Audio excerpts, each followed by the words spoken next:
Well, let me just characterize what I think would be a really poor process, which is a person going down to their attorney, the attorney drafting a legal document saying this is exactly what you need, but not really explaining it in any detail in terms of what it medically would mean for that person, and just other than this is the legal document, having the person sign it, and then putting it in, one strong box or safety deposit box and saying, okay, then I'm done.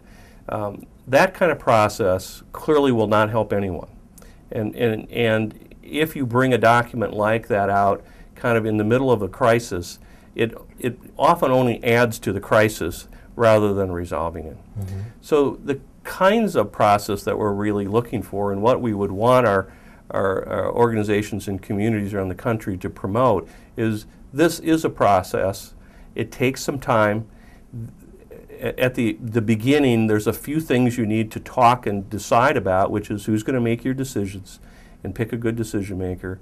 If something suddenly affected you so that you lost all these cognitive skills, all these thinking skills, all these abilities to know who you are, where you are, and who you were with, and you'd never recover those, what would your medical care be like then? And then other kind of really important religious and other values that you have about medical care. That's the basic thing, but this is an ongoing process, and as you get older and perhaps sicker, you're going to need to come back and rediscuss these.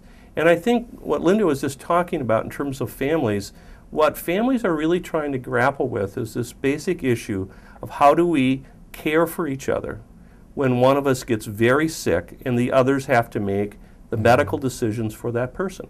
What does it mean to be a caring, loving family member or person when someone I care about very much gets so sick they may not recover?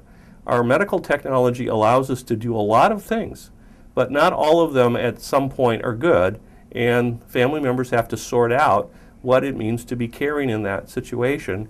And if we can kind of set some parameters, some guidelines, some thoughts about that ahead of time, it prepares the family to know when to provide treatment and when to stop treatment. And that would be the best outcome, is that we do what's always caring, even if that means that, okay, it's time not to do these things.